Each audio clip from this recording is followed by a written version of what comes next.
আসসালামু আলাইকুম এভরিওয়ান। আজকে আমরা আরেকটা ভিডিও নিয়ে হাজির হয়েছি, ভেরিফিকেশন অফ ওহমস ল।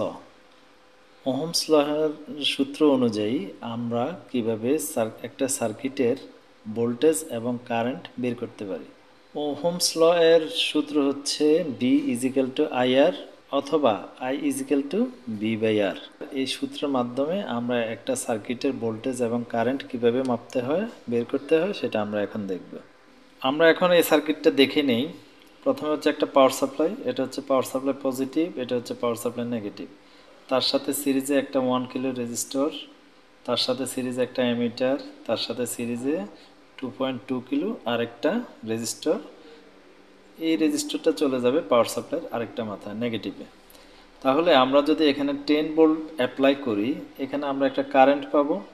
আর যদি আমরা ভোল্টেজ মেজার করি, B1 R1 হচ্ছে B1, R2 হচ্ছে B2। তাহলে এখানে যদি 10 ভোল্ট দেই, এখানে একটা ভোল্টেজ পাবো, এখানে একটা ভোল্টেজ পাবো।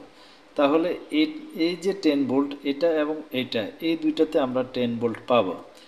আর যদি আমরা ক্যালকুলেশন করে নেই, এই যে রেজিস্টর R1 এবং এই যে এখানে কারেন্ট পাবো, এটার সাথে এটা গুণ করলে পাবো B1। এই কারেন্টের সাথে যখন এই রেজিস্টরটা আমরা গুণ করব, তখন আমরা পাবো B2। আমরা এটা থিওরিটিক্যালিও বের করতে পারি, আবার প্র্যাকটিক্যালও আমরা দেখতে পারি। আমরা এখন প্র্যাকটিক্যালি সার্কিটটা দেখব। প্রথমে নিয়ে নিলাম একটা 1 কিলো ওহম রেজিস্টর, আর তার সাথে হচ্ছে 2.2 কিলো ওহম রেজিস্টর। আমি এখন কানেকশনটা করব। এটা হচ্ছে 1 কিলো ওহম রেজিস্টর, তার সাথে একটু গ্যাপ দিয়ে আমরা আরেকটা রেজিস্টর বসায় ফেললাম। মাঝখানে আমরা বসাবো অ্যামিটার। মিটার বসালাম, তার সাথে একটা power supply positive, power supply negative.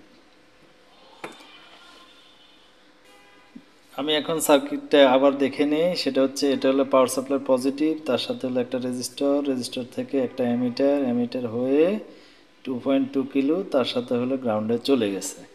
সার্কিটে আমি 10 ভোল্ট অ্যাপ্লাই করলাম। এখন দেখে নে, এটা হচ্ছে পাওয়ার সাপ্লাই পজিটিভ, এটা হচ্ছে পাওয়ার সাপ্লাই নেগেটিভ। এখানে আমাদের ভোল্টেজ দেখাচ্ছে হচ্ছে 10 ভোল্ট।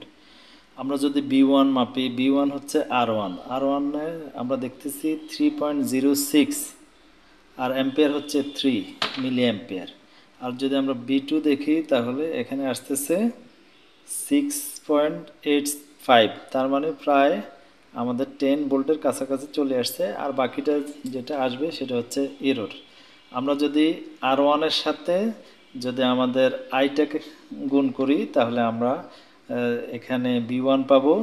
আর R2-র সাথে যদি আমরা এখানে যে আই আছে, আই গুণ করি, তাহলে আমাদের B2টা পাবো থিওরিটিক্যালি। আমরা সেটা এখন দেখব। আমরা যদি দেখি নাম্বার অফ অবজারভেশন ভোল্টেজ বিএস, ভোল্টেজটা ছিল আমাদের 10 ভোল্ট, অ্যাম্পিয়ার ছিল 3 মিলি অ্যাম্পিয়ার। আর আমাদের এখানে ভোল্টেজ ছিল 3 ভোল্ট, আর এখানে ছিল 6.86 মতো। এটা হচ্ছে আমরা মেজার ভোল্টেজ আমরা পাইলাম। থিওরিটিক্যালি যদি আমরা বের করতে চাই, তাহলে এখানে কি করতে হবে, RTH মানে টোটাল রেজিস্ট্যান্স সমান সমান R1 প্লাস R2। R1 ছিল 1 কিলো আর R2 ছিল 2.2 কিলো। তাহলে আমাদের টোটাল যে রেজিস্টর, সেটা আমরা রেজিস্ট্যান্স সেটা পেয়ে গেলাম। আর এখানে আই, যদি আমরা আই বের করতে চাই, বিএস বাই টোটাল রেজিস্ট্যান্স। তাহলে টোটাল রেজিস্ট্যান্স যেটা আমাদের ছিল প্রায় 3.2 কিলো ওহম। তাহলে আমাদের ভোল্টেজ সোর্স ছিল 10 ভোল্টকে যদি আমরা 3.2 কিলো দিয়ে আমরা যদি ভাগ করি, তাহলে আমাদের যেটা আসবে সেটা হলো আই। তাহলে আই এর সাথে যদি আমাদের যে R1 গুণ করলে, সেটা আমরা কি করব, আমরা এখানে একটা ভোল্টেজ পাবো। R2 এর সাথে যে কারেন্ট আমরা এখানে পাবো, সেটা গুণ করলে আমরা B2 পাবো।